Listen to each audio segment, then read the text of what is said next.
What does that sound like to you? A burp. All right, we're live.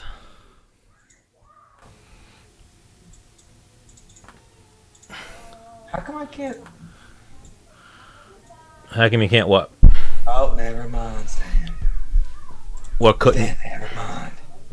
What couldn't? Done fixed it. What couldn't you do? Oh, Stan, just enough, all right? Just enough what? So I'm episode over here trying to watch Menace and the Man live. episode 77 of Menace and the Man. Oh, I mean, golly. How do you feel about 77? That's a nice number. Yeah, it is. It's getting up there. Getting up there. Man, we went hard for 75. We definitely got to have something special for 100. Yeah. That would almost be like we got to get like a couple of champions or something, and maybe like a Dana back on type deal. Yeah. Or hopefully this whole it's up. I don't see it live on our page. It's live. It's up there. Is it because? Oh, I don't know. I'm gonna pin it to the top right now. But how are you today, Menace? You know what? The Bermudez family is a little down today. Are they? Yeah. Why? My grandma abuela passed last night. Oh man, I'm sorry to hear that. Yeah. How old was she? I believe she was like 90 something. And now who is this? This is my father's mother. okay. So Now, it's been a rough month, really, for the Bermudez clan? Yeah, my father's twin brother passed away. Yeah. AB, who's been on the show twice. Yes, the legend. Yeah. So How now was she? There are 2 shots. Was she from Puerto Rico? Born and raised and lived there. Yeah, I remember hearing that in passing. So here, I'll pour myself a little Grey Goose for her. Okay. So should I take? Even in her last birthday, she was like in her wheelchair, just dancing. Yeah. Grooving, Like she lived with flair till the end. Yeah. Yeah, that's how you got to be. I mean, God, I know my Grammy is like that at the moment. Not, she's getting up there, but she's still like, dancing at the party and whatnot. Yeah. And then, my Uncle Mondo passed a couple weeks ago. Well, no, how long was that? Like, almost like a month ago now, maybe. And now that's the uncle that you mentioned in your UFC post-fight speech when you retired, right? Yeah. So, and he always liked watching me fight and stuff like that. I don't know if my grandma, abuela, watched too many of my fights. I would imagine, maybe. I don't know. Yeah. I would think at least one, or at least she asked how you were doing and whatnot. Let's do a shot for Uncle Armando. All right, there we go.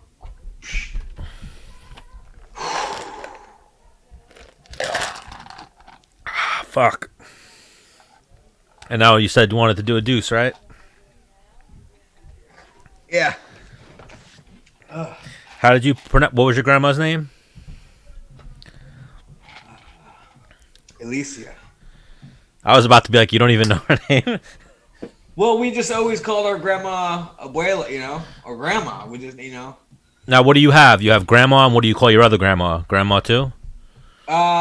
So my mom's mom, we call either Grandma Penny or Gigi. Yeah, I had grandma and Grammy, so we mixed it up a little bit. But let's do. What was the name you called her again? We we always called her just Grandma, but Grandma Abuela, which is Abuela is grandmother in Spanish. So Grandma Abuela, rest in peace. Rest in peace.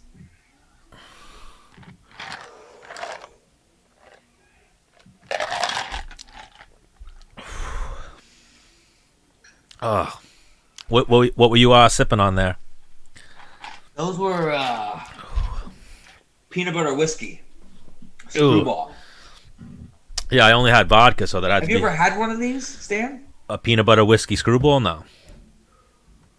Really good. You know what's not really good? A straight shot of vodka. But for the Bermudez clan, I'll drink some vodka. Yeah. It's funny too. I was gonna say, remember Boom Cups? Yep. Oh wow. Yeah, I have so many of these. I don't know if you remember. He gave us like a box of Boom Cups. I'll have to bring you some. What was Boom Cup's deal again? We got to get into their basketball game, or at least you. I can't run anymore the way I used to. Yeah, you'd be. Well, you could just ref from the sideline. Yeah, I'll be a fan or a coach. But he puts on They put on basketball games with like Floyd Mayweather versus like Kevin Hart. Yeah. And then they have like a lot of celebrities there and whatnot. And then they put on like parties and shit like New Year's and big shit like that. But shout out to Boom Cups for the cup. I couldn't find. Shout out to while we're doing shout out to Great South Bay Brewery. Oh, and then that's where I was gonna go after that. I'm drinking one of their newer drinks that came out this year, which is their spiked hard seltzer.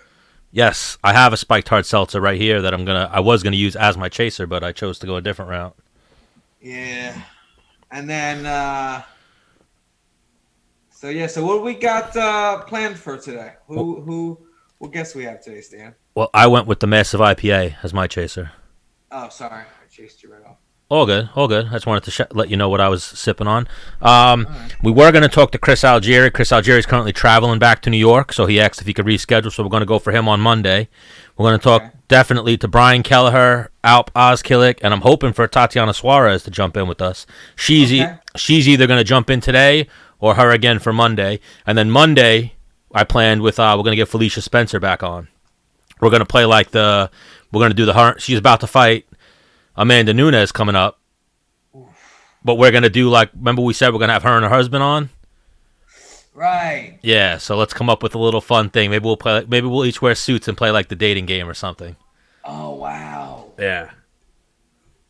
I'm trying to think of how we could do that.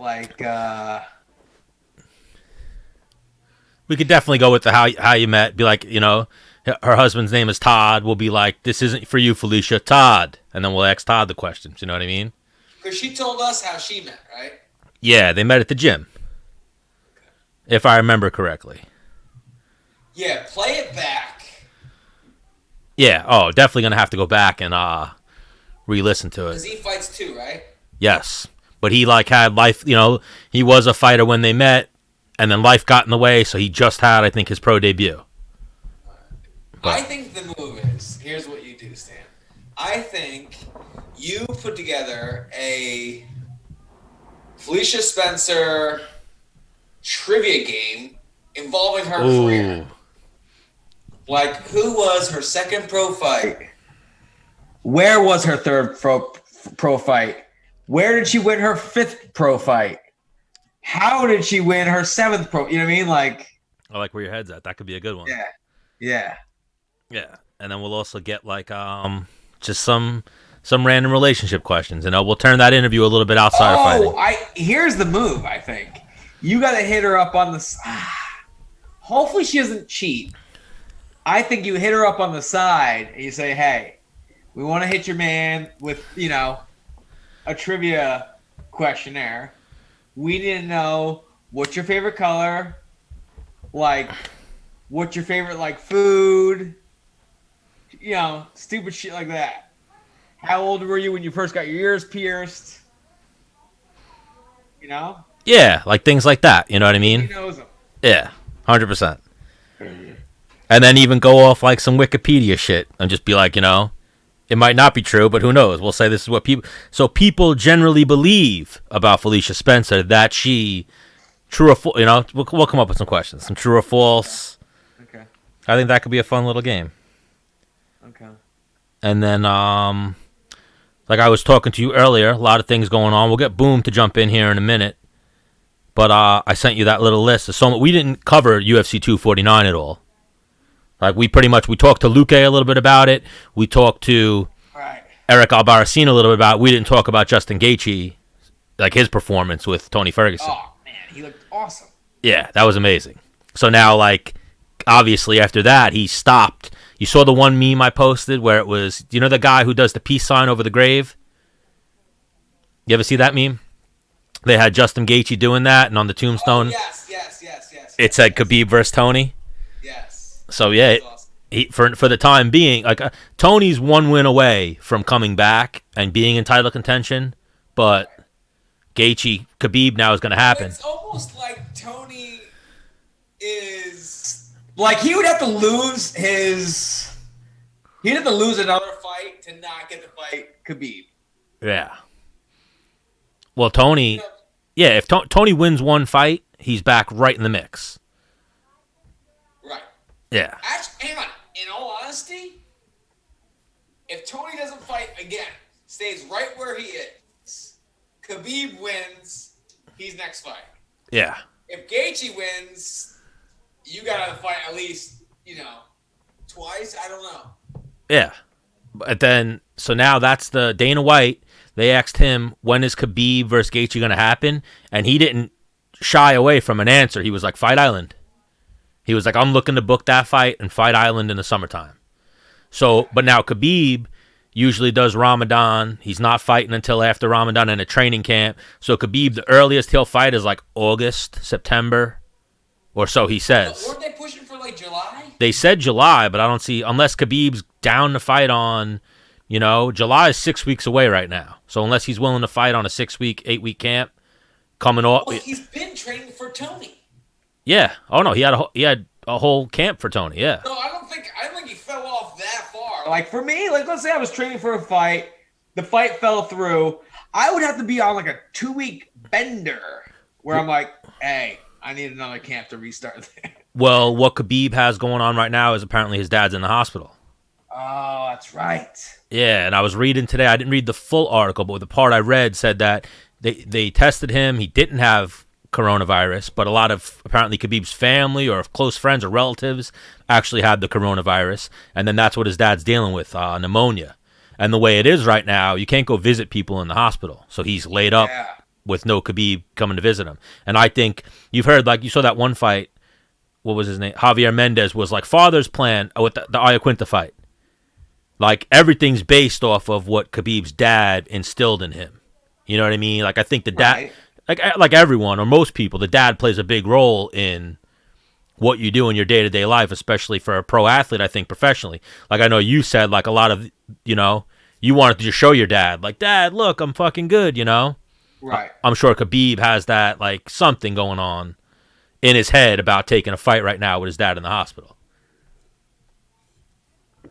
So maybe July, but I could see it probably, if any, because even that, like say, worst case scenario, his health goes south. Do you want to fight? Does Khabib want to fight if his dad passes away or something? God forbid.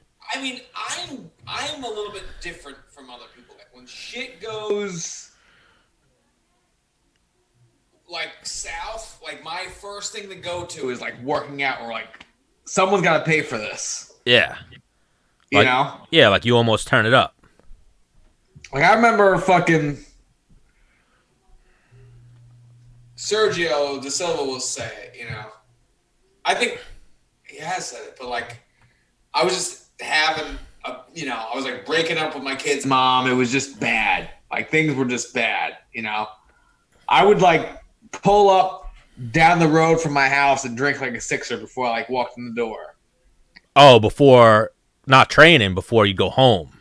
Yes. Yeah. And then I go home, like, I would just fucking get, like, drunk, pass out. And then the next day, like, wake up, eat breakfast, do a little bit. And then, like, someone had to, like, catch it.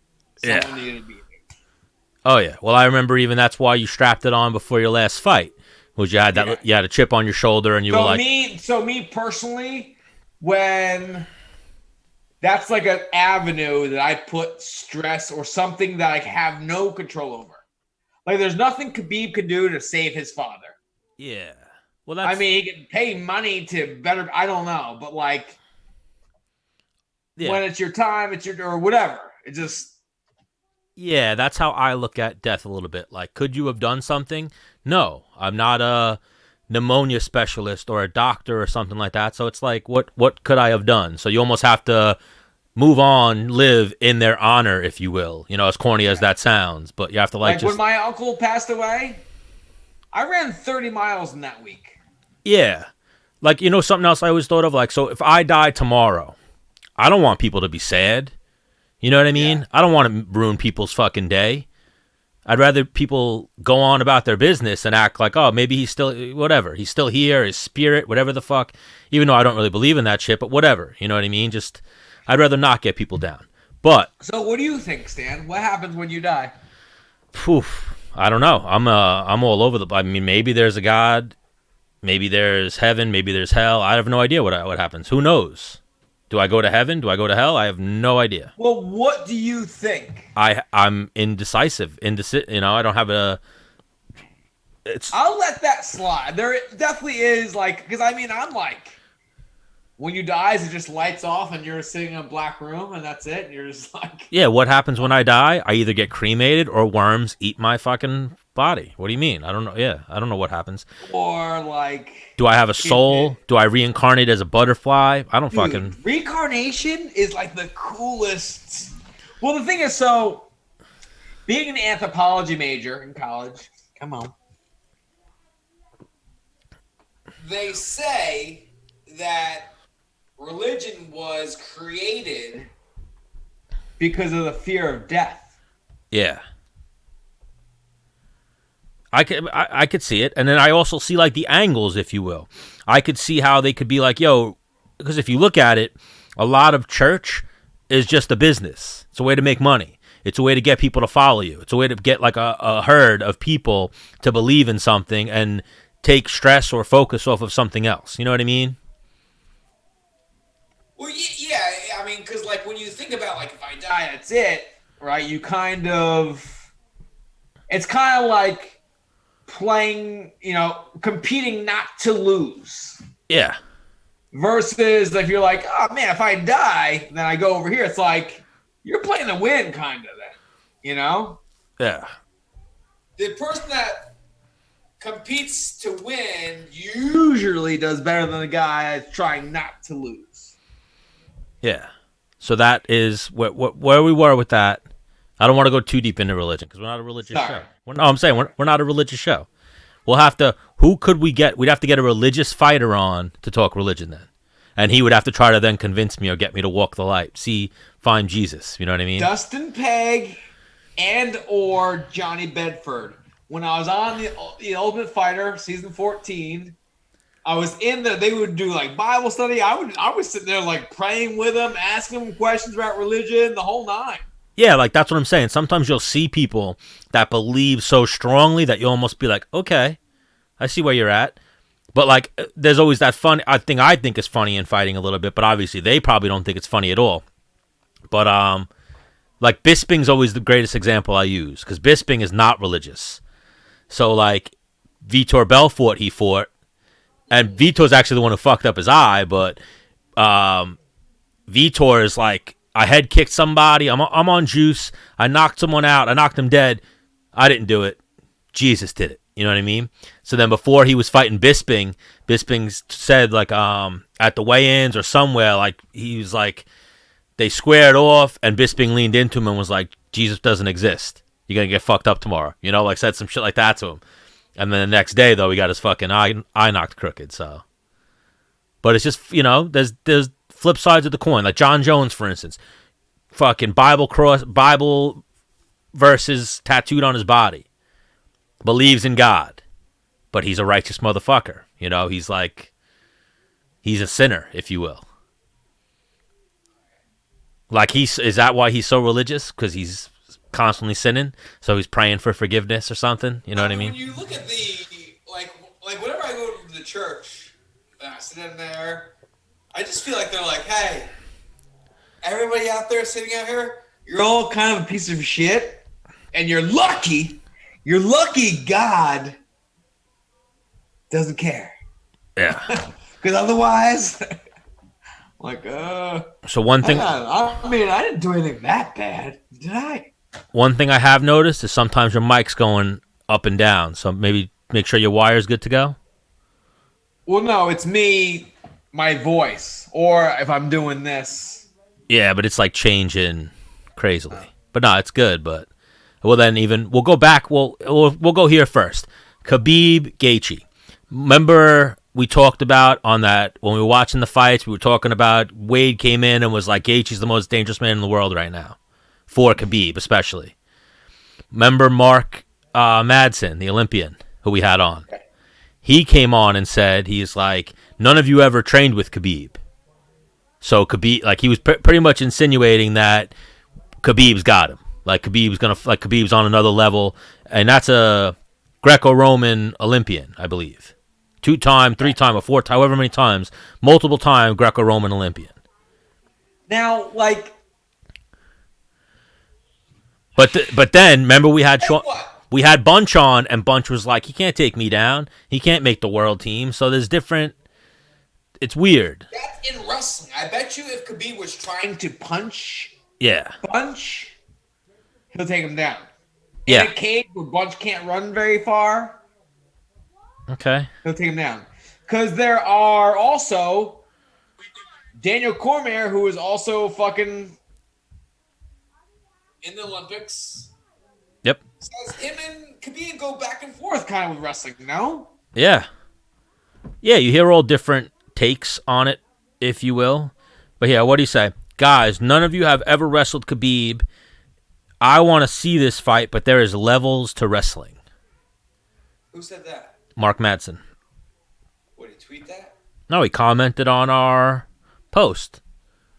Yeah, like I posted the thing of Chris Wade saying, like, I just texted Ali, and that's the baddest guy in the world right now, especially going up against Khabib, you know? Because even that, like I said what I've heard of Gaethje, my outside perspective on paying attention to all you guys at the high level of wrestling, was he'd been wrestling since he was 4.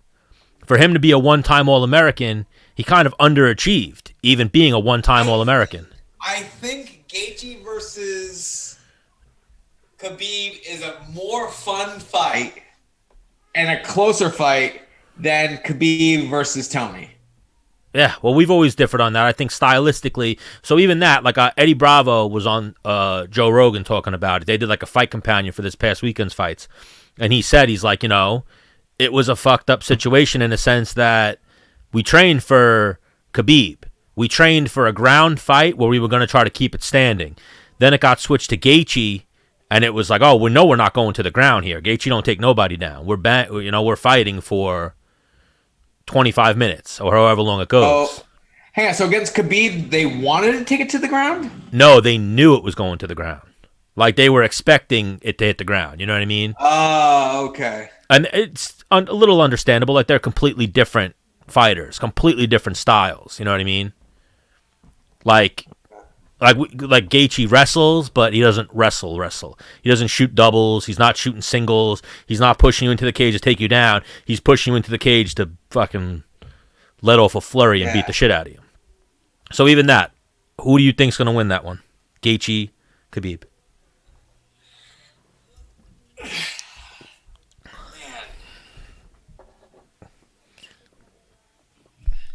And now remember, there's always menace in the mid. Who's punched Khabib the hardest? Michael Johnson?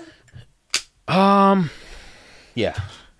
I mean, Poirier caught him too, but Poirier kind of caught him with a couple glancers. We'd have to ask Poirier how flush you landed, but he rocked Khabib a little bit and had Khabib backpedaling. But Johnson hit him, and it was the thing is, like when you punch, like I've smashed people. Like at this level, fighters are so good at a poker face. Mm-hmm. Yeah. Like when I get smashed, I try to sometimes I can't help it. Like I remember my first fight against Garza. There's a picture of me like bright-eyed, like I was in a fucking a deer in headlights, you know? But for the most part, like I'm still trying to play it cool. Yeah. There's been a lot of times, like I say, every time I go against, when I go against Chris Algieri, he fucking gave me a liver shot. I just held my breath and took 2 steps forward like nothing.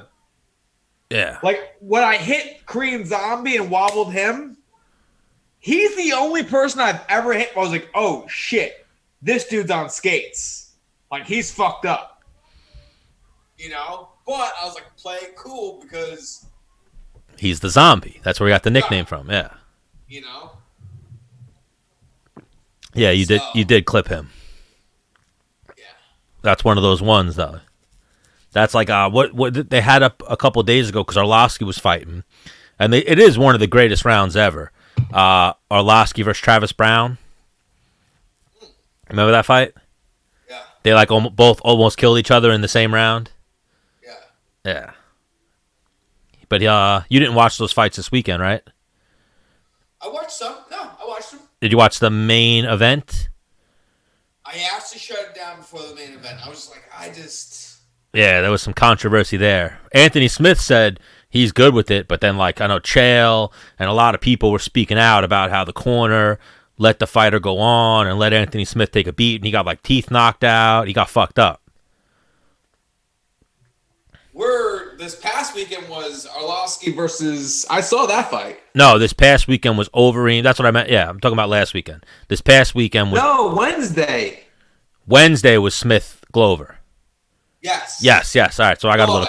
Yes, you watched that one. I saw that. Yes. Yeah, that's the one I was talking about. And I did see something where, like, that fight went 5 minutes too long. And I actually didn't watch it live, right? Went to work, talked with some co-workers, whatever, and then we're talking about it, and we had time to kill, so he's like, let's pull the fight. Pulls up the fight, and I was like, holy shit.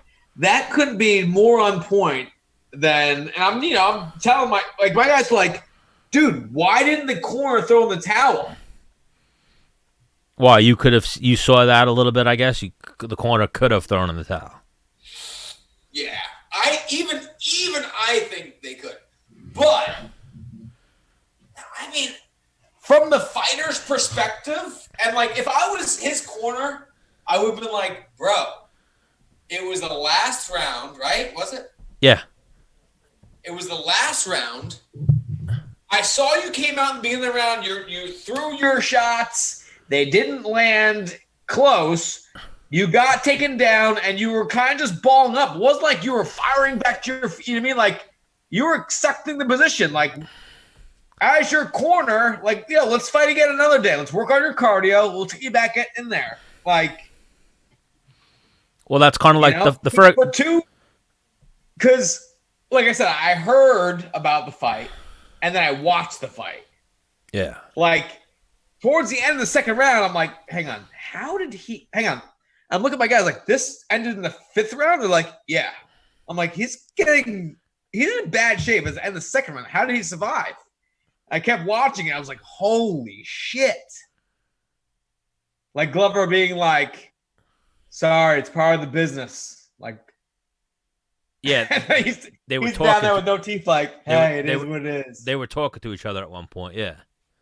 Like, he's like, sorry I had to do this, brother. Like, and then he said that, and Anthony Smith was like, wait, what'd you say?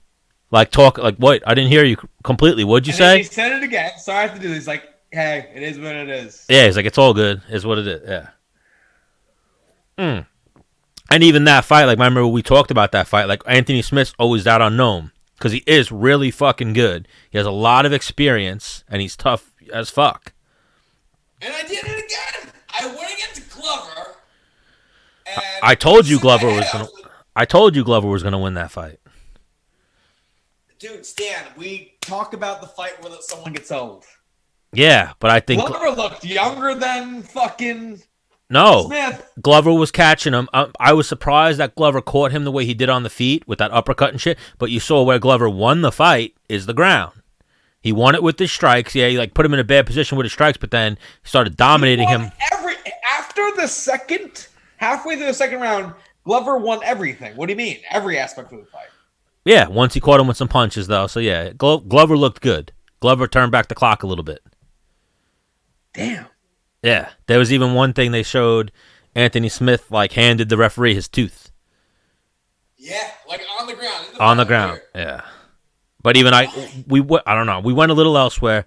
Khabib, Gaethje. Hey, hang on to this. I need to put this under my pillow. I'm trying to get $20. Yeah. That's like, I still believe in a tooth fairy. Hang on to this one. I need that back.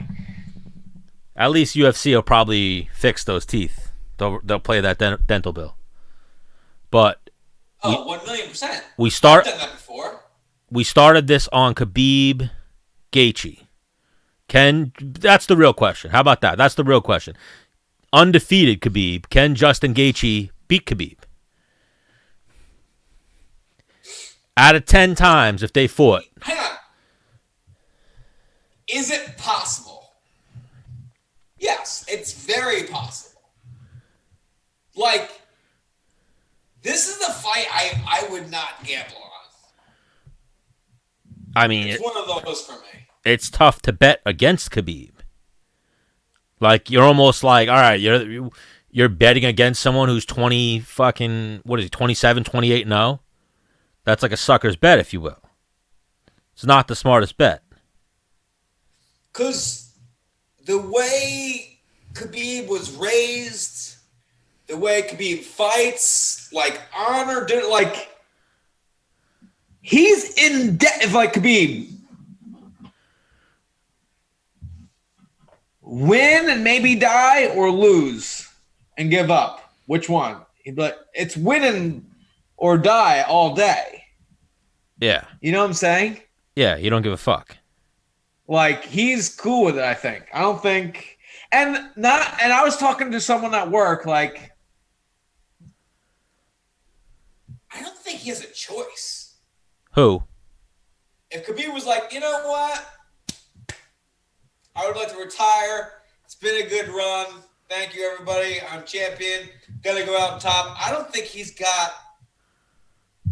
I think a very high guy from Chesney goes, my friends, you continue fight for country. Yeah, no, I think that's the thing too. Like, he could, like what Dana said, he's rich as fuck already. He doesn't need to do this. Right.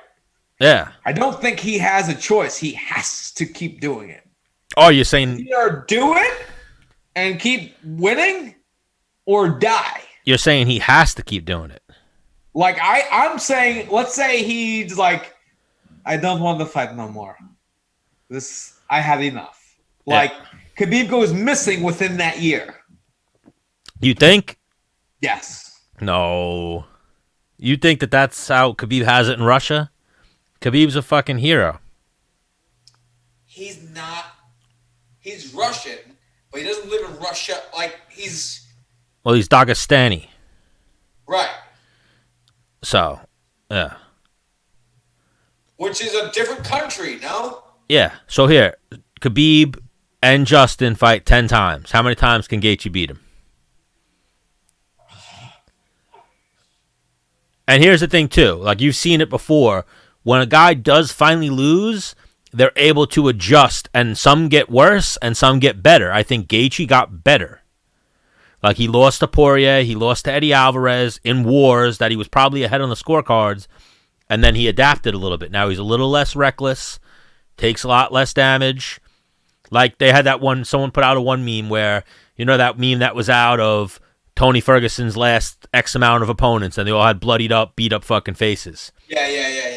Someone put out a new one with Tony's last 10 opponents, and it was Justin Gaethje with the ear-to-ear grin holding the belt, you know, was the last opponent. Like, his face wasn't fucked up at all. Yeah. Like, I don't think Ferguson landed one elbow. Everyone else, he, like, bloodied up with fucking elbows. He didn't land one elbow. So, all right. Well, that's we'll have that conversation every week, I guess. We'll see whatever guests we get on. If Boom comes on, if Tatiana comes on, we'll talk to them about it. But even Cejudo at UFC 249, because that's where this conversation started, retired. We talked to Eric about it. He said he's retired. He might not come back. Ali just did an interview and was like, we might see him back this summer. So who knows what the fuck's going on there? We got to reach back out to Henry and try to get. I think Ali. I think what Ali said. Yeah, I think like we said. Ali's actually his manager. He can make public relation moves. Whereas Eric's just like his coach. He can't be like releasing secrets. Eric's knows the game plan. You know what I mean? Eric's like his. I mean, Ali's his guy too, but like Albarracine's his guy, like best friend, if you will. But he's not. Yeah, Henry have to be like Henry has to be like, hey, listen, I want you to tell people that, I'm not really going to retire. Like, you know what I'm saying? Yeah. Bro, it's crazy. So I don't know what's going to happen with Cejudo, but he is retired right now, but a lot of talk about him possibly coming back. And then even when I listened back to last week's episode, we were talking about possibly him moving up to 45 and completely crushing the MMA history landscape. Like, Volkanovski would be a tough fight for him, but imagine a world where he went up to 45 and grinded out Volkanovski. Like, I think it would be a fun fight. A fun fight, but I think he needs to grapple there. Like, I don't think he's out. I agree. Yeah, he's not out striking. He would need to, like, Randy Couture, Tim Sylvia, like, maybe catch him with a surprise right hand, but for the most part, he's got to work his takedowns and whatnot. Because we've been. Well, the thing is, hang on. So, I mean, they're written like this show was almost going to be called Styles Makes Fights, wasn't it? What? No, that's your. Oh, sorry, that was an episode I did for. Yeah, you used to do that all the time. Styles Make Fights. That was almost that was like your preview card thing you used to do. Yes. Yes, we could add that. We could add that segment. Absolutely. Okay. Yeah, where the move for Volkanovski for pretty much everybody is to pressure fight them. Yeah. You know what I mean? But when you pressure fight someone that's a really good wrestler, you're stepping into that range to be able to be taken down. Yeah. You know what I'm saying? Yeah. Now, actually, Volkanovski does have some serious reach. And some crazy leg kicks. But we saw a couple fights where Cejudo struggled with leg kicks. It seems like he trained to, like, adapt to that. You know what I mean? Yeah. Like, yeah, and even Cejudo on the fly, like, one of the most amazing performances was him versus, what's his name? Marlon Moraes. Yeah, where he was getting fucking eaten up, and then he adapted, and every time that he saw, it seemed like every time he saw Moraes try to anything, he just fired a straight right hand and was catching him every time. Yeah. Like, and even you'll attest to this from wrestling, someone who wrestled their whole life, most of their life, and then went into MMA. The timing aspect of fighting is similar in both. You know what I mean? Yeah. Like timing. Timing is like reaction time, shit like that. Like Henry Cejudo's got some ridiculous reaction time, so that would be on the side there. But yeah, Volkanovski's a big boy, and Henry is not the biggest guy, but Olympian, high level wrestling, gold medal.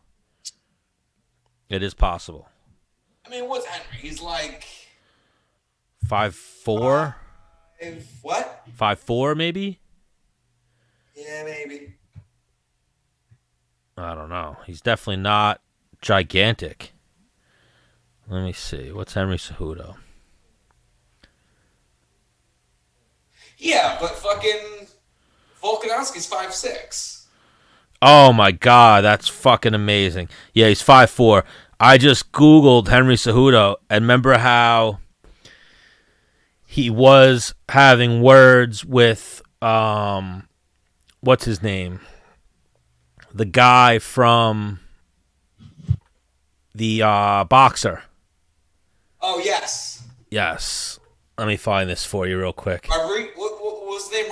Rodriguez? No, Ryan Garcia. And I didn't realize... Ryan Garcia, yes. Like, did I know Ryan Garcia was good? Absolutely. Did I realize Ryan Garcia was as big as he is? No fucking chance. He's got like 6 million followers.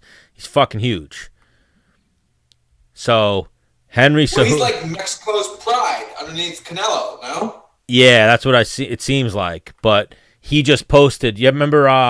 and he fights for Oscar De La Hoya. You remember... Okay. Do you remember... Let's see... Remember Oscar De La Hoya had those photos where he was in like women's... Yes. Yes. Trying to find it.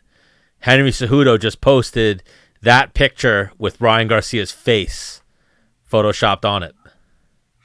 Wow. Yeah.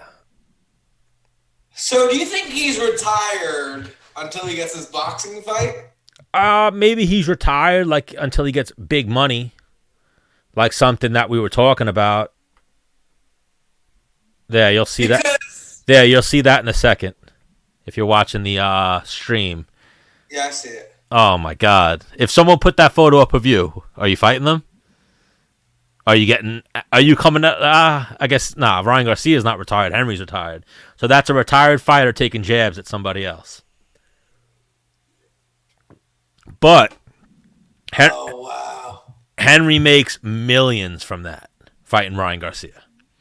Not Floyd Conor money, but millions. 50 mil?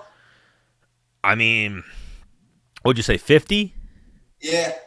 If Conor made 100. Ryan Garcia is nowhere near Floyd because Floyd was because what happened there. The reason Floyd makes so much money is because he is part of the promotion. You know, like he almost has like a.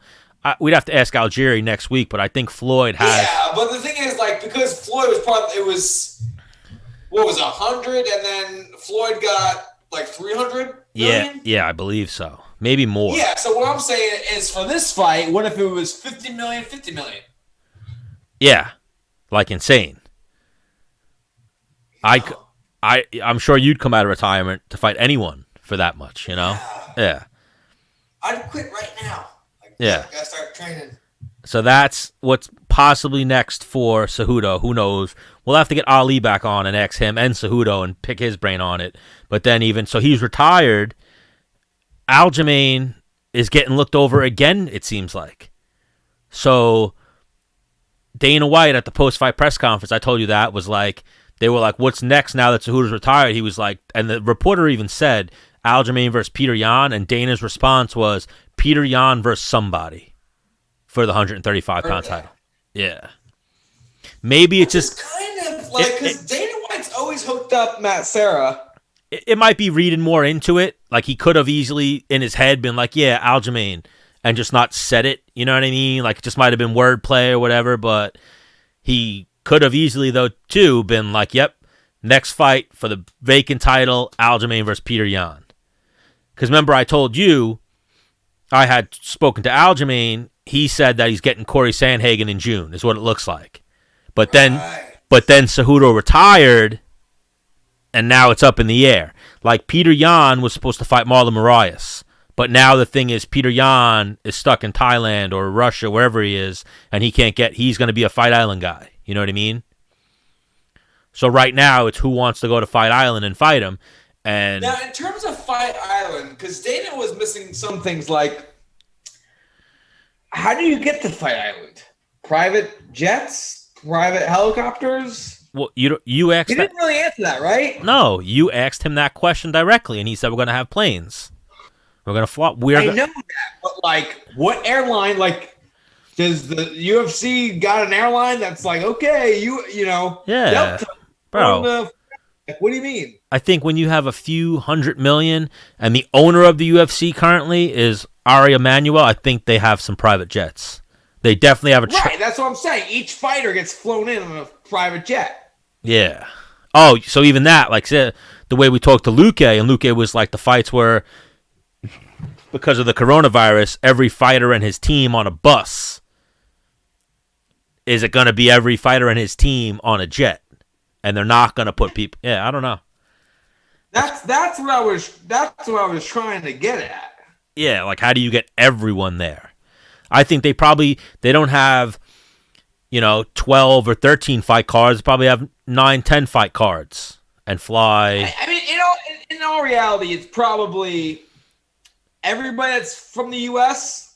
flies to like fucking, I don't know, Dallas, enters one plane there, flies over. Or it would almost be like, or let's grab a few Russians, gather them from Russia, Well, even he said that they were setting up camps, kind of. So there are probably those type of guys that are fucking down that will go train however they can train on an island for 6 weeks and then fight. You know what I mean? For 4 weeks and then fight. So maybe that's something that they're possibly planning. Like, test the guy for coronavirus. Fucking set it up. You know, who fucking knows at this point? Fight Island's definitely an out there thing. So you sent that to Kelleher and nothing? Yeah. I sent him, the message. He has not read it yet. But another person I was trying to get on while we're on the Aljamain Petr Yan potential. So, like, I think Aljamain deserves it. Like Mariah. How many wins does he have in a row? 4, but his last loss was a knockout to Marias. But Marias lost his title shot. He lost. And then he lost to Aldo. Or he beat Aldo, but he lost to Aldo. You know what I mean? Like, it was a close fight. Right. Yeah. Henry Cejudo retiring creates a little sticky situation, I guess, but... Yo, give me Aljamain's last 4 wins, then. Okay, let's get it up there. Aljamain Sterling. I know Pedro Munez. Who's a fucking stud. Who's a stud. And who is, top 8 in the world, top 10. Pedro Munez was the last win. Jimmy Rivera, Cody Stamann, and Brett Johns. So, I mean, that's in the mix, because then you could... Listen, all those guys are really good. Yeah, really good. You know what I'm saying? All top 10. No. Even, what was Brett... Or any of them main event guys. Okay, I see what you're saying there. Like, he hasn't... Yeah, that's what we said to him last time we talked to him. He's that win away. He's the Frankie Edgar win away from undeniable title shot. So, like, Yes. Him versus Frankie Edgar. He beats Frankie Edgar. Title shot. Where Petr Yan got there is he beat Faber. Granted, Faber was 40 years old, had only won one fight. But he beat someone before Faber. Who? Petr Yan. Yeah. Who did he beat before Faber? Let me see. Where I was like, yep. Who did? Oh, was it Rivera? Yeah, it might have been Rivera, but Aljo has a win over Rivera too. I understand that. But yeah, definitely what happened was for even the casual, it was Rivera right before that. He beat Dodson, but he's 1, 2. Finishes them. No, he just finished Faber. And then he's got 2 other finishes over more unknown guys, but he's 6-0 in the UFC. And then the win over Faber, like, it doesn't matter if Faber's only won 1 fight in the last couple years. Faber is Faber. He's a huge name as far as bantamweights go. So people know who. So that's where Aljamain's like missing the boat, if you will. Is he's like I said, he hasn't fought that main event guy yet. Yeah. So then, Aljo should. If you're the main event, you win. You get put like let's say I beat Korean Zombie. That probably would have put me in the mix to be in the mix. You know what I mean? Yes. Yeah. Yeah. But even a fight away from a title, like someone we were going to have on tonight, but he was training was Picchinni. You see Picchinni currently, he's doing training sessions with Aljo. So I asked Aljo, I'm like, how are those sessions going? How is Picchinni doing? And he said he's got a really high ceiling because he's got a great starting point to work with. You know what I mean? Yeah. And even that was something I was going to ask Kelleher because I know Kelleher did some work with Picchinni. Yes. So as well. Because even that, like, I saw Picchinni, he's always shadow boxing on Instagram or Snapchat and shit like that. And I was like, you know what? I can help this man with a few things. Nick Picchinni.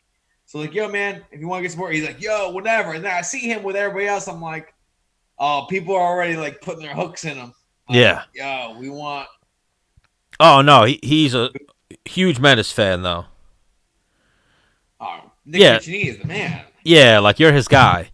Like even that, like I think he thinks it's you messaging him.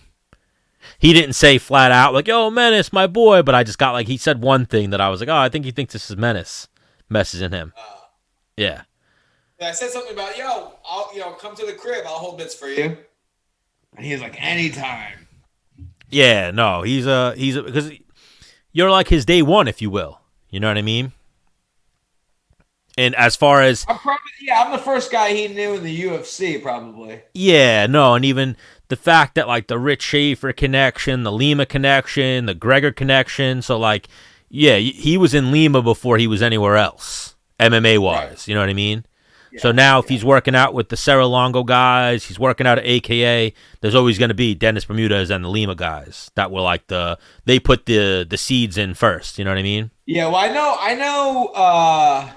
Pretty much any MMA gym I've ever trained at was like, if he wants to come, like no charge, free privates, whatever. Like we know this kid can make it. And even so, like Greg DePasquale is like when he finishes college, like I want him to come here and train with us. So Cejudo retired. Now, if Nick Picchinni starts fighting MMA tomorrow, is he the best collegiate wrestler at? Now, are there any other 3-time? He wasn't a 4-time, but he probably would have been a 4-time, but they canceled the NCAAs. So it's like you can almost say he's a 4-time. I want to get him on to talk about. Yeah, he asked if we could do what. You got Well, even that's a whole segment there is talking about that. Talking about what do you feel? The NCAA is getting canceled. Because I remember when we had him on like a year ago, he said this upcoming year is my year. It's my fucking senior year, whatever. I'm going to win fucking the national championship this year, but... It's a shitty feeling, like the what if. He's going to live with that for the rest of his life. Yeah, the Rona. I wasn't a national champion, but if I was able to, I could, you know what I mean? Well, what coulda, shoulda, woulda. Would they give them another year, maybe? Or no? What I heard is that they're giving the seniors in baseball an additional year. Yeah, so maybe they should do that with wrestling too. Because wrestling was already like practically over. Yeah. It was really just, the national tournament. Yeah, so if anything, you'll have one fucked up year or altered year. But in my head, tell everybody that fucking made that tournament, like, hey, August 30th, the tournament's going down for All-Americans, like... Yeah, that's what I'm saying. Whatever. They should fucking push back 1 year, or even say they... No, not even push back. I'm saying this August. Yeah. Like, train your little asses off. Get ready. August 30th, the NCAA wrestling tournament is happening, and whatever you place, whatever you do, is what you get. Ooh, I feel like we need to hit up Jesse Jansen and put that on. He has nothing to do with NCAA. No, I'm saying, nothing to do with NCAA. Like, hey, Beat the Streets is going to take the NCAA tournament. Yeah. Put it in Madison Square Garden. Yeah, but it would probably have to be like a Yeah, exactly. Flow wrestling. UFC style. No fans, no nothing. Just a wrestler and his opponent on the mat, referee, scorekeeper 100 feet away, menacing the man all the way up in the fucking skybox doing commentary on it. That's what I like. And then you just keep rotating in high-level wrestlers to be like, we got this next upcoming match right now. Who do you think's going to win in this one? And you just go through the bracket of where they were ranked when the coronavirus happened, see who you think's going to be the... I'm pretty sure the bracket was already put together. Was it? I'm pretty sure. Yeah. When I saw that, I was like, man, that's got to be fucking tough. But I'm pretty sure, like, he's a 4-time... Is he Big Ten? Is Oklahoma State Big Ten? I'm not sure. Or Big 12 or whatever. He would have been in it. Champion. He definitely would have qualified for the national tournament if he wasn't already qualified. No, he qualified. Yeah. I'm pretty sure like the tournament was like a, But he said, can we do Wednesday? I was like, oh, Wednesday's tough because I know Menace always has the youngins. So I told him next Monday. He was like, we'll try to work that out. So. Can I go take a piss real quick? Yeah, if you need to, absolutely. All right, go get our next guest on. Fill in some time. Let's see what we got here.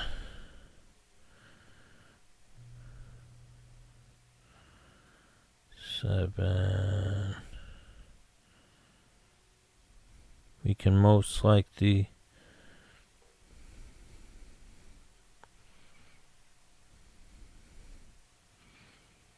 eat here. Thinking West Coast time.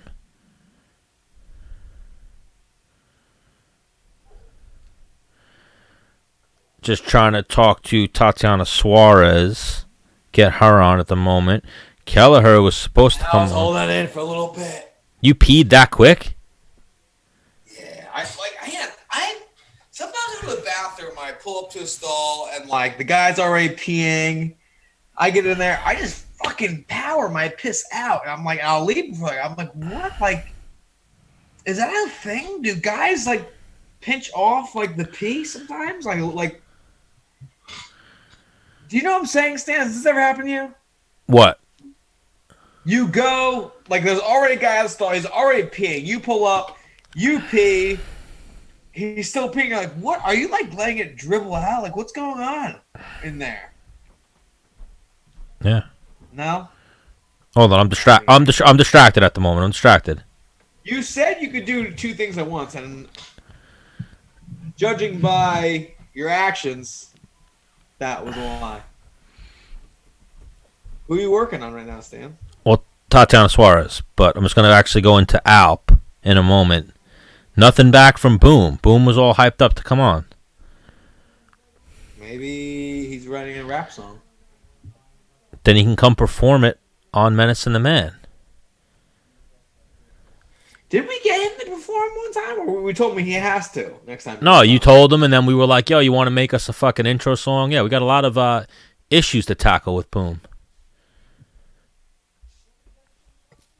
But you know what'll happen is we're going to wind up with the two people being like, yeah, I'll come now. And then we'll get two on top of each other. And I'll be like, So what? We're a Zoom. Yeah, but I'm not set up yet for that. I am, but... You've done it before, no? No, we are. But then I would have to go to just using Zoom and not using our new little setup. Like, I got some splits. I got some shit. Like, yeah, I told you I had some things going. I got... Seen the splits. You didn't just hear that horn? I did not. That horn did not come through on your side. No, hit it again.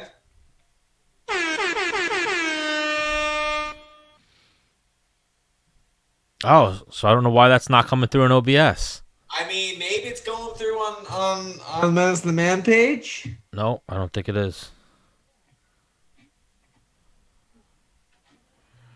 Man, I got to figure... All right, so there you go. I got to figure that out. Because here's what I had for you that I thought you would let. Gilbert Burns versus Tyron Woodley, welterweight, May 30th. Yep. Location, TBD. Yeah, so they're either going to do it in Arizona or Vegas.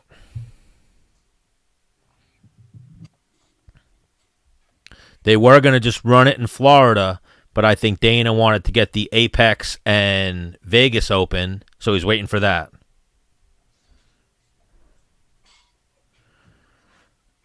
Which is fucking crazy. Like that UFC... But Arizona's letting people run around free, huh?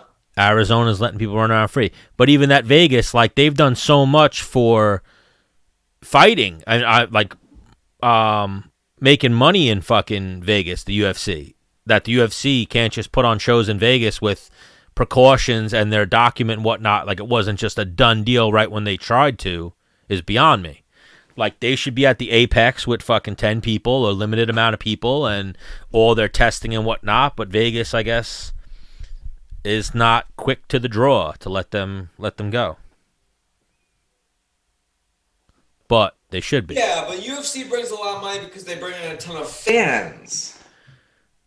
Oh yeah. If there's no fans, they're not bringing. Okay, but even that, they've brought in a lot of money in the past. So just give them. Right. Okay. Yeah, give me this card now, so that way when shit starts popping again, we're gonna be bigger than ever, and we're gonna bring that much more money to Vegas. You know what I mean? But we'll see. So even another topic of discussion that's been going on lately is. You see Jon Jones and Francis Ngannou having a little back and forth. Oh, yeah. I'm into that. Well, the thing is, I mean, Because so Jon Jones fucked up, right? He got another DUI. The UFC probably was like, "Yep, we gotta cut him. We're done with him again." And he's like, "Nah, you're not. Let me make a humongous fight by talking shit to maybe the UFC's strongest man. Like, I don't know, most powerful guy." I don't know. How do you see that fight going?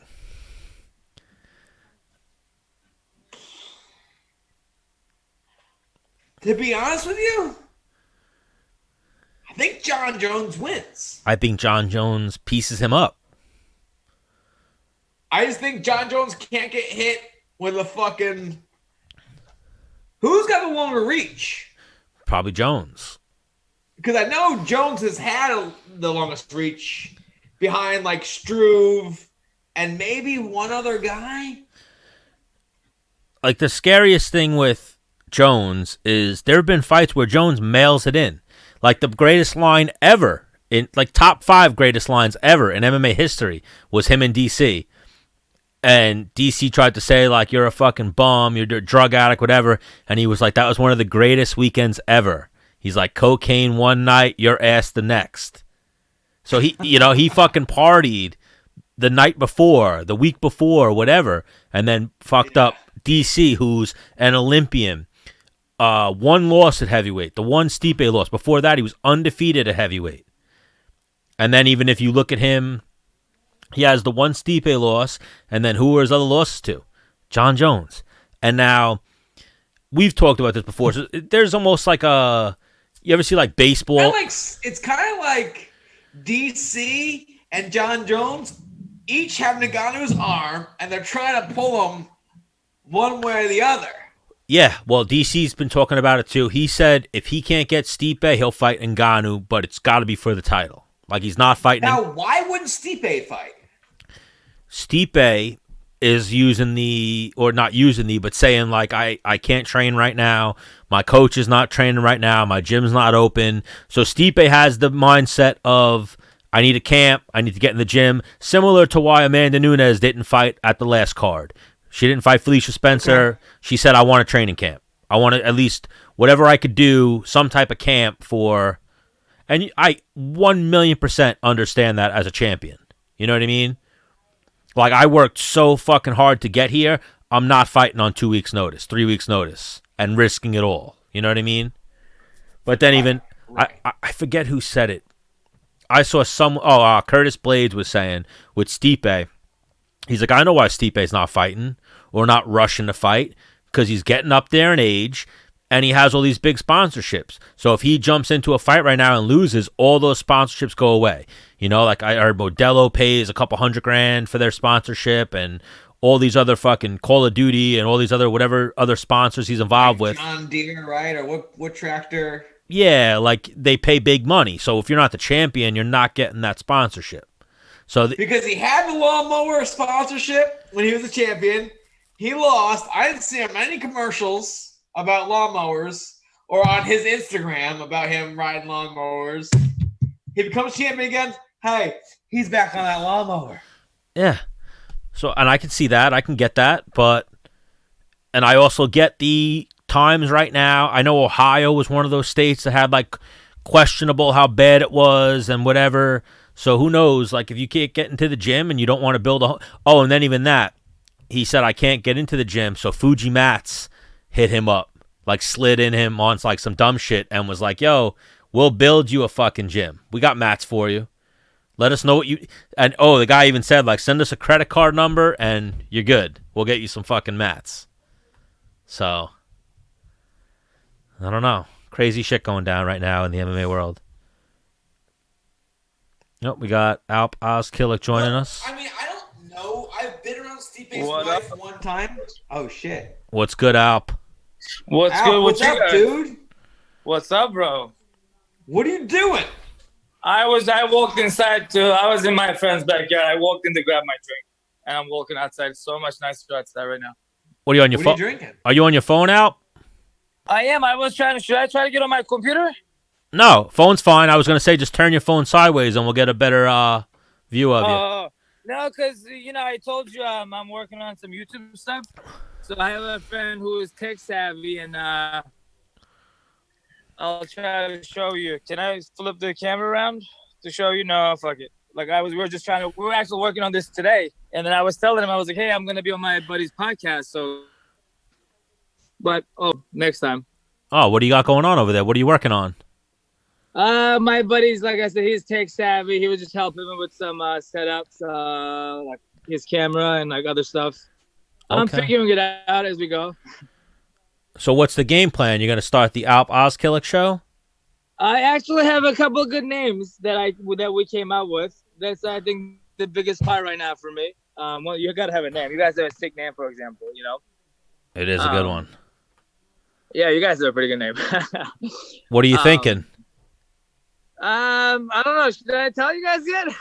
Let's do some brainstorm. Let's throw it around. Let's mix it up. I'll give you my input. Okay, yeah. Actually, you guys are very creative. Yes, let me actually tell you guys. Okay, first one, and the one I'm leaning towards is Alp Ozkilic Global. So I could actually go with AOG. Like, it could be a good, nice logo. You know what I mean?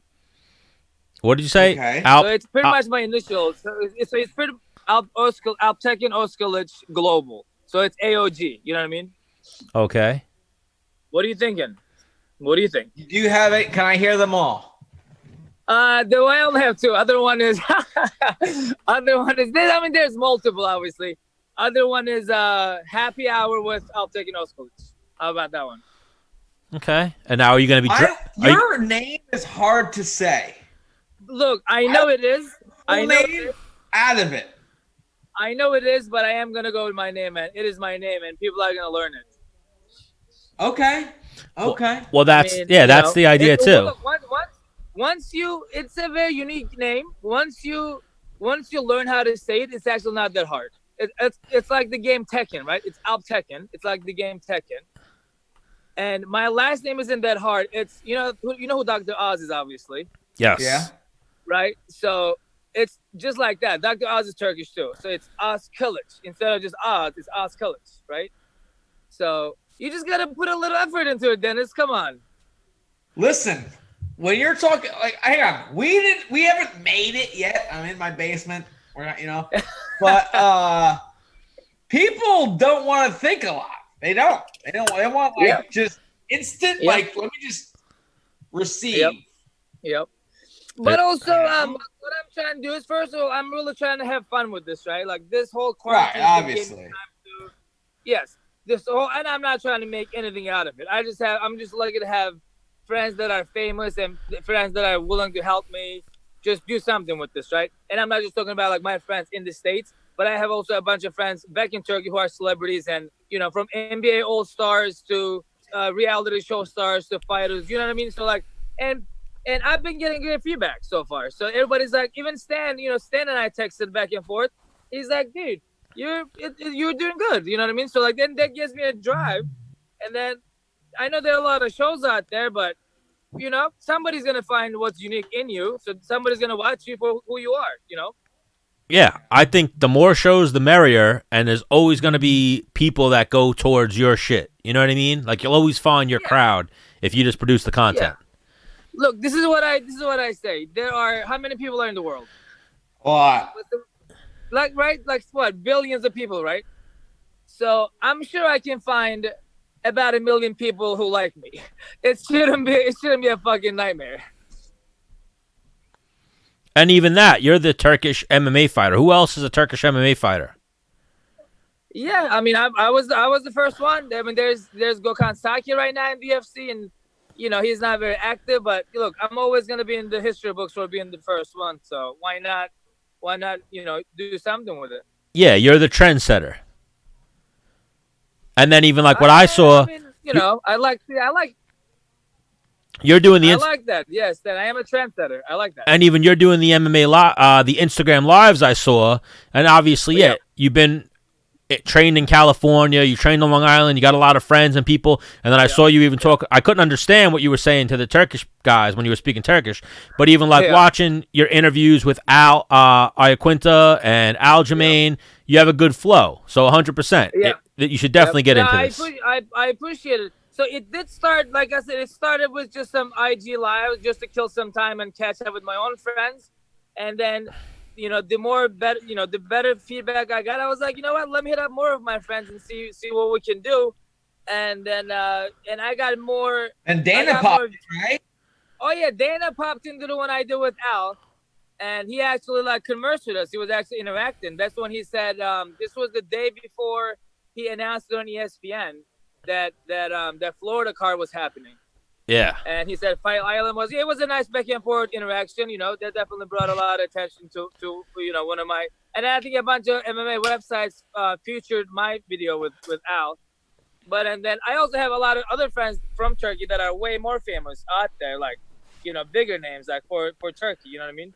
And when are you gonna put him on the Menace the Man show? Say it again. When are you gonna put him on the Menace the Man show? Whenever you want. I got you. Monday. Whenever, sure. Yeah. But I'm gonna have to be on there to translate for you. So that's what I was gonna say. If they speak English, yeah.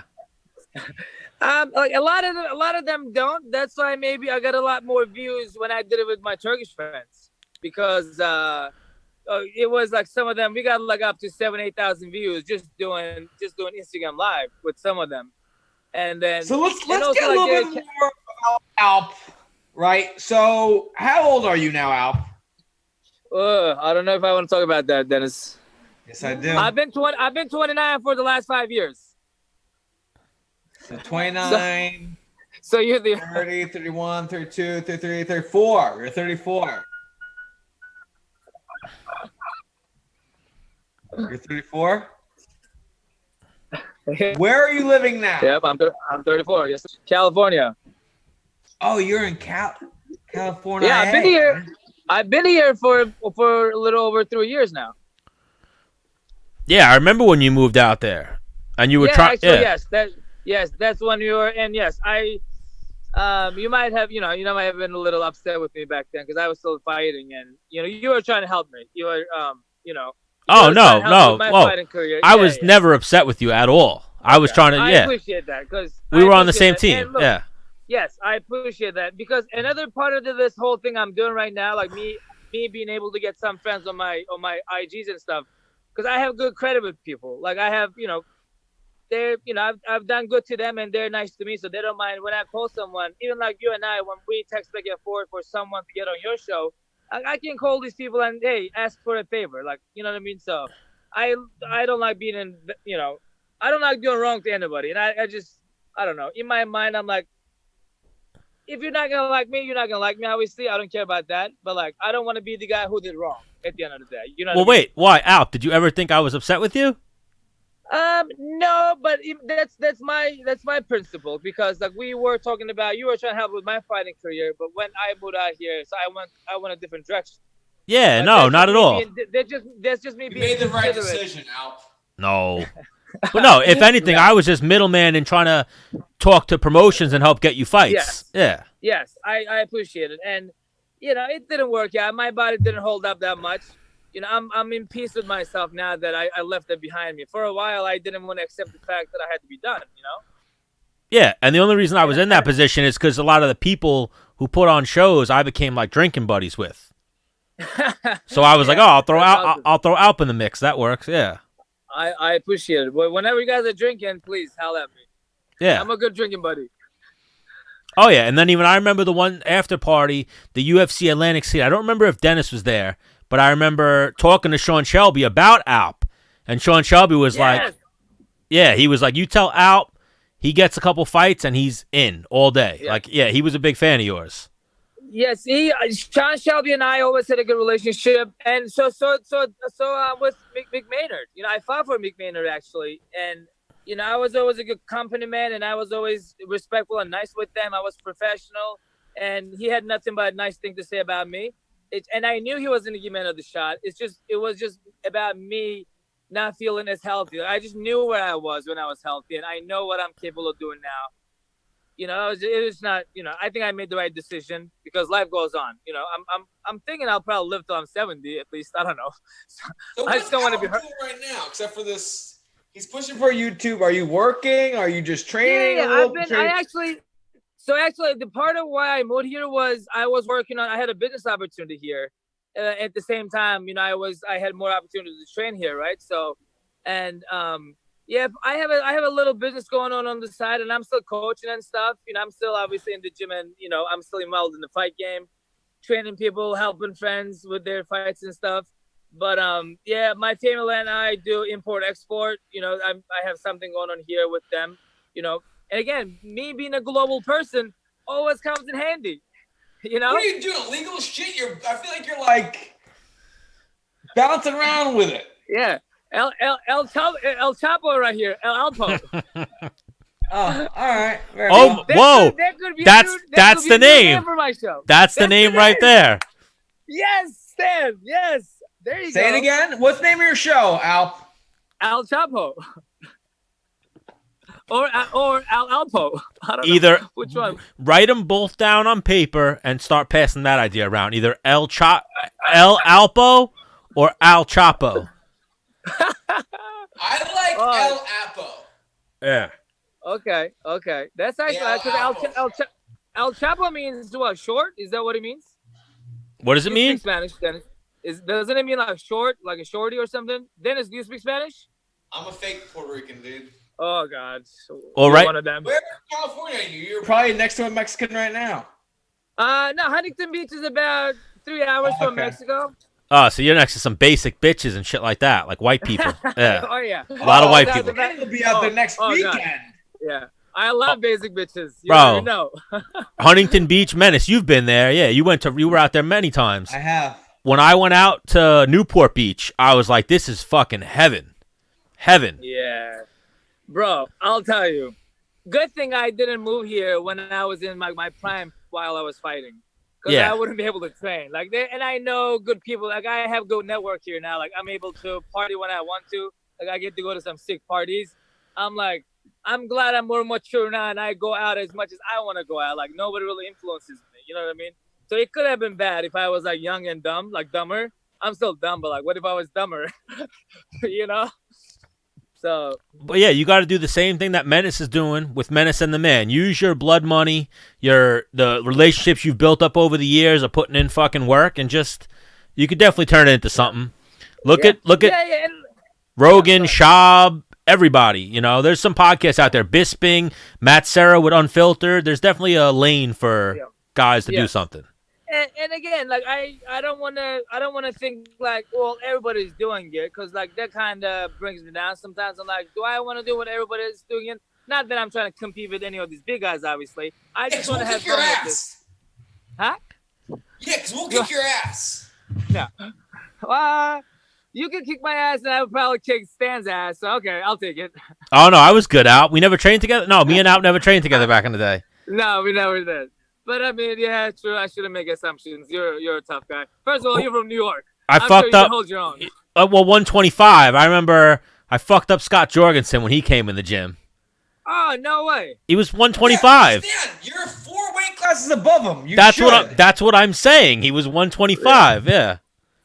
I wonder. Yeah, Scott Jorgensen, man, he was from some of the good times. Like, it's interesting, and I'll tell you guys here too. So people always ask me how I got into the UFC and how I, yada yada yada. I didn't know what the UFC was up until I even started training. Like, I knew of the UFC, but I never like sat down and watched a fight in a bar or something. One of the first shows I ever watched was WEC. So I was still in college, and I had one of the campus houses, like one of the college houses, and my buddy hooked up, illegal cable, and I had channel versus on my cable. And so WEC was one of the first shows I ever saw.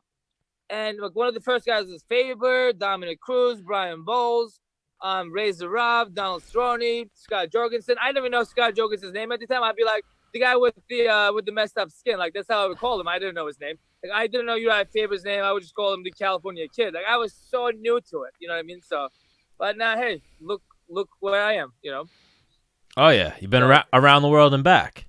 Oh, yeah. Yes, sir. That's for sure. What's going on with you guys? Well, funny thing. So Brian Kelleher was supposed to come on. You know Kelleher, right? Boom. Yeah, of course. He wrote, "Dude, my apologies. I shouldn't have smoked weed earlier. I fucking passed out." I'm actually. I told my buddies. I came to my buddies, and I brought a couple of swishers on my way here. But I was waiting. I was like, I don't want to get stupid. I was like, I'll wait till I'm done with this, and then I'll join you guys. Oh, you could have smoked on the show. The only person we've had only one person, I think, smoke weed on the show, and that was Crazy Horse.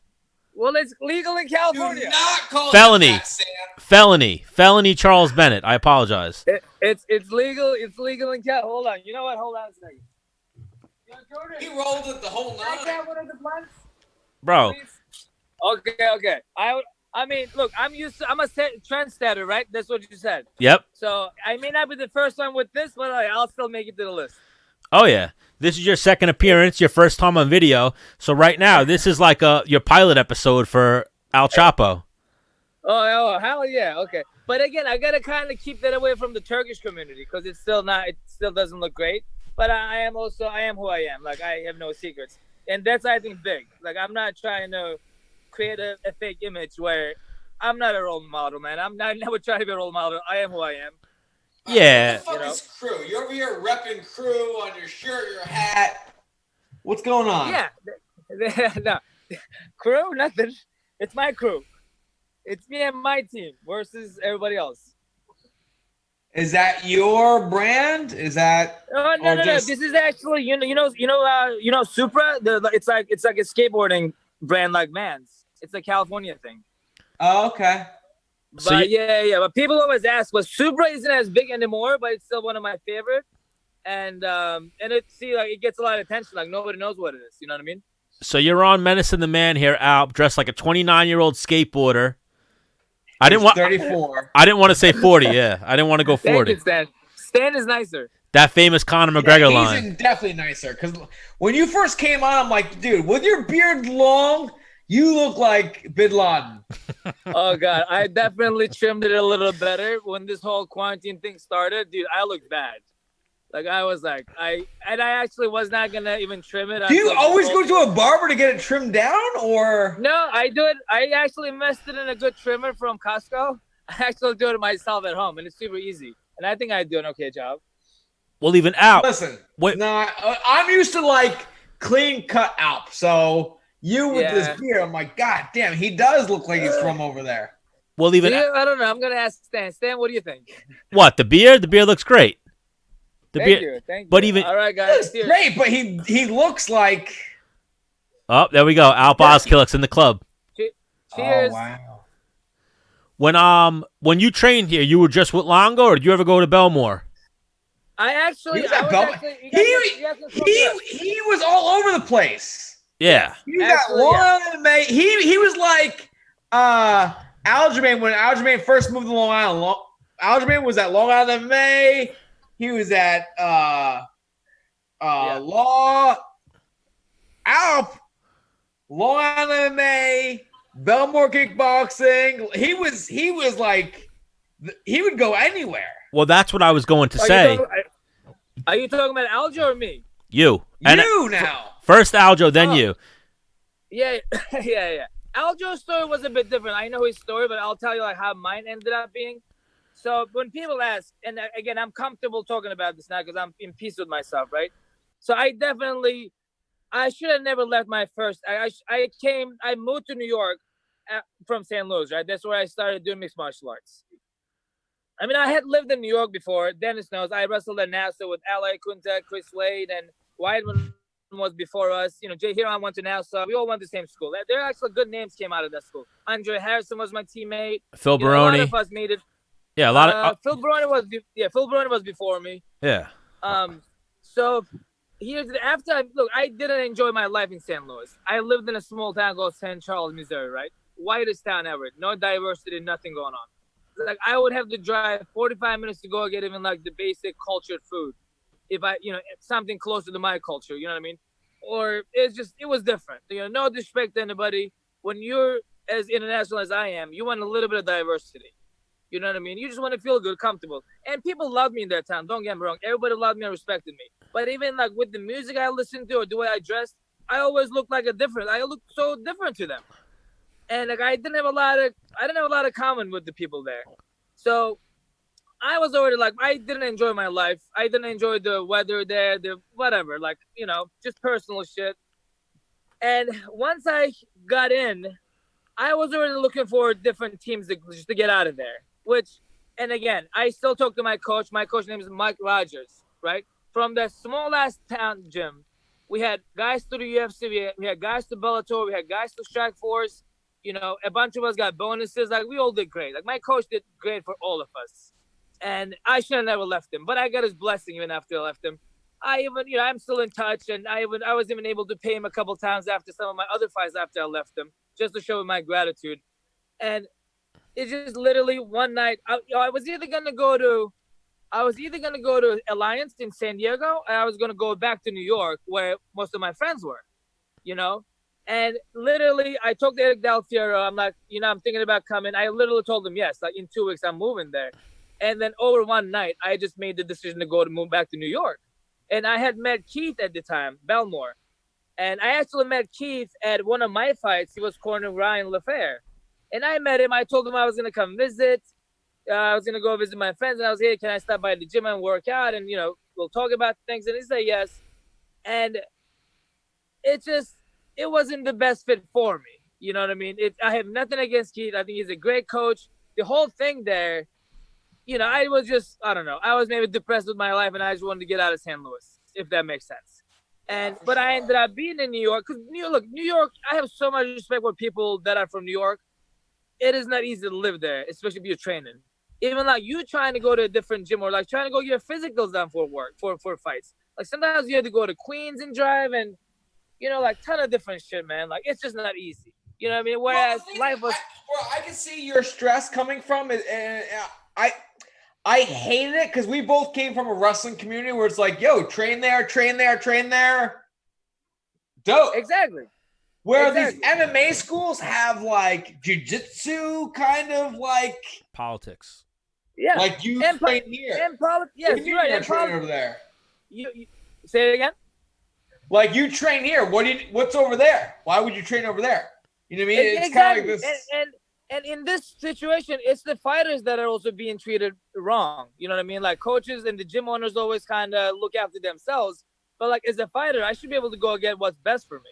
You know what I mean? I thought you did an awesome job because you trained at 3-4 different gyms when they'd be like, yo, why don't you just train here? You're like, I don't know, it's good work over there. It's not, it couldn't be argued kind of like, Aljamain was a better training partner for you than I was in certain departments. You know what I mean? Like, yeah. I mean, look, it was good and bad. I was able to go train with everybody, but at the same time, I didn't really belong to a team where I actually, like when I trained, Keith was my head coach. He was my main gym. But then I hung out with Sri Lanka guys a lot more because like we didn't really have a team thing in Belmore, right? And I have nothing against those people. Look, Keith did his best for me. It was just not in the long run, it just didn't work for me. Yeah. I think he's an amazing coach.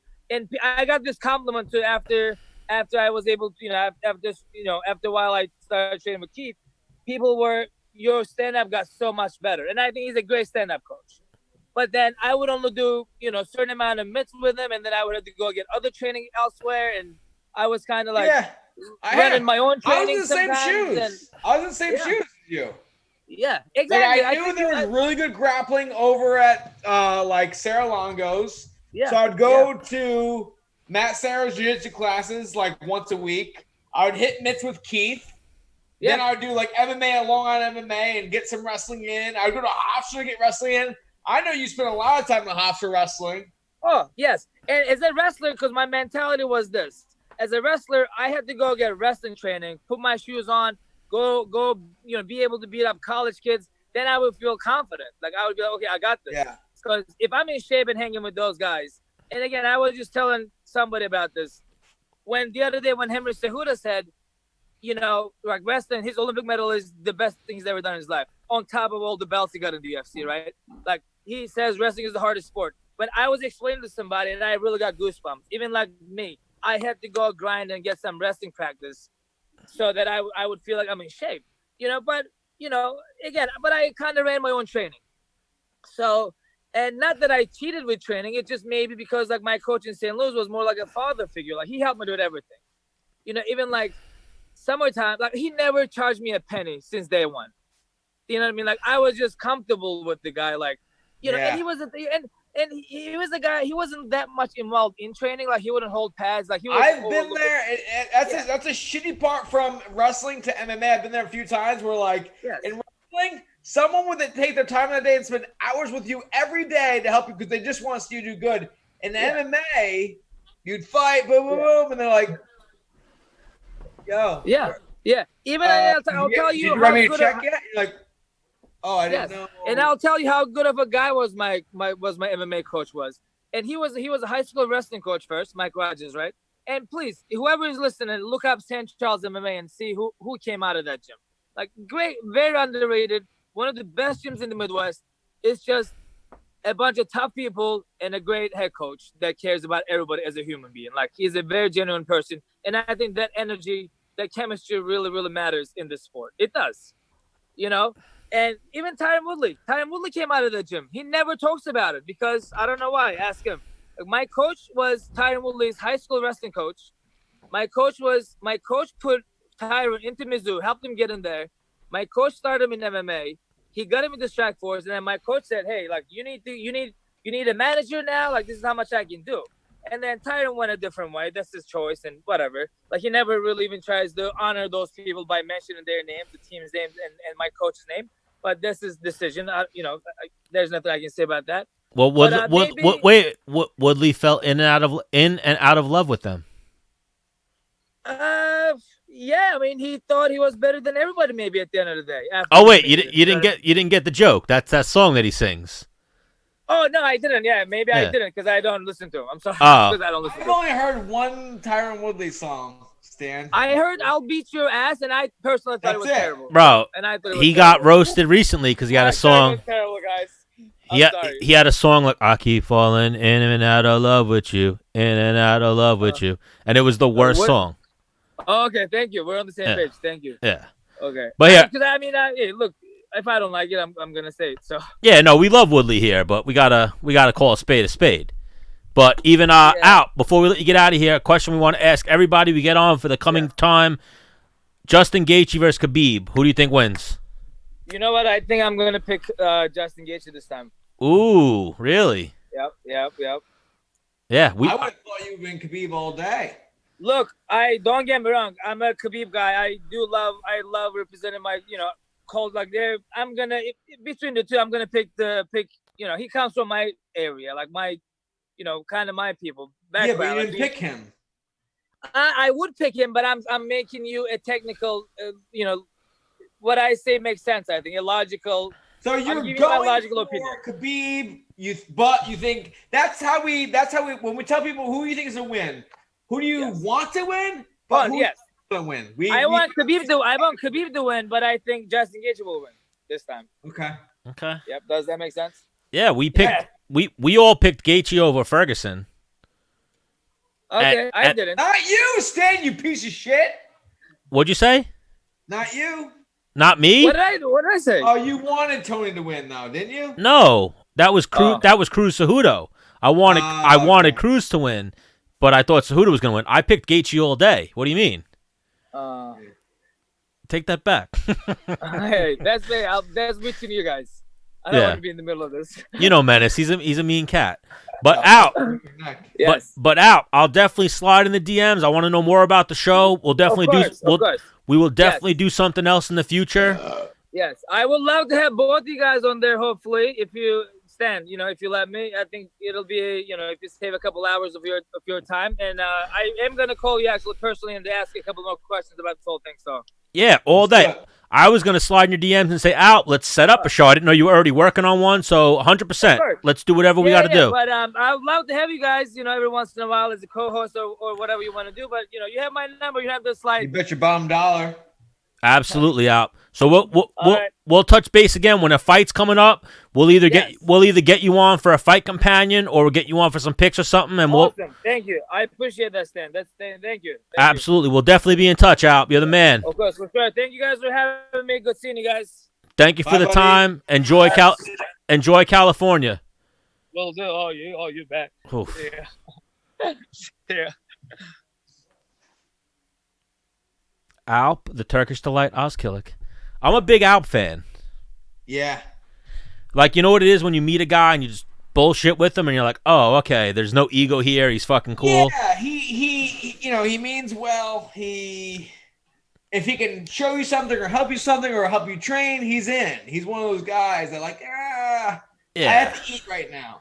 And you and him used to frequent the Hofstra dressing room. I've seen some photos. Yeah, he was one of the other guys I'd see in there. Like, not like, hey, Alp, want to go to Hofstra wrestle? Like, I'd go in there. He's already in there. I'm like, yo, what's up, motherfucker? Alp thought he was going to beat me up. He's like 5. What? Alp was like, I'll beat up Stan. I was like, wait, what? What? What are you talking about, Alp? You're like fucking 5'3". I'm huge compared to you. Like even. Oh yeah, he only knows small Stan. He only knows 185-pound Stan. Bro, but even small Stan. Like I love Alp. I would never fight Alp. But even the only 135er that ever tapped me or anything was Loro. Anytime, and you at 45. There's no other 45er or 35er that ever did anything to me. Because it was, you know how it is. What would you do to a 25er other than like Cejudo? You know what I mean, or like the top 3. Size matters, but Alp's the man. I love Al Chapo. That's the greatest name. Alp Chapo. Yes, we did not do any fucking giveaways, so we'll figure. How about this? Give me an Instagram live one day this week, and we'll give away some shit. I got some Menace worn UFC hats to give out. You have some G Fuel, some Terp House. Well, just basically, we want people to. Here's how you enter to win: some G Fuel, some Terp House, and some UFC hats. You simply share Menace and the Man, and tag us, and that's how you enter to win. Winners will be. No, they got tag 3 friends. Tag 3 friends and share the Menace and the Man page and tag 3 friends. We'll come up with something. But I want to start. Came up with a stand. But even I'm saying, we have a box full of Terp House shit. We're not going to give away your G Fuel tower, but G Fuel, one of our sponsors. I got a bunch of fucking G Fuel right here.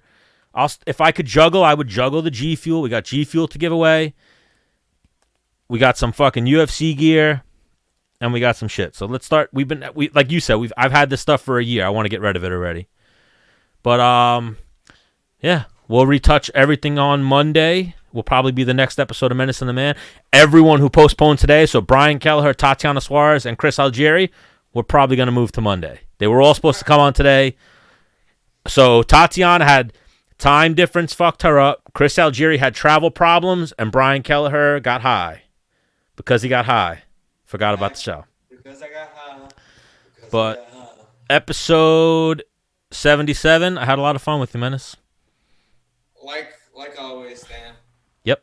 Except for when you piss me off. Yep, go ahead. Hit him with your send-off. Well, see you later.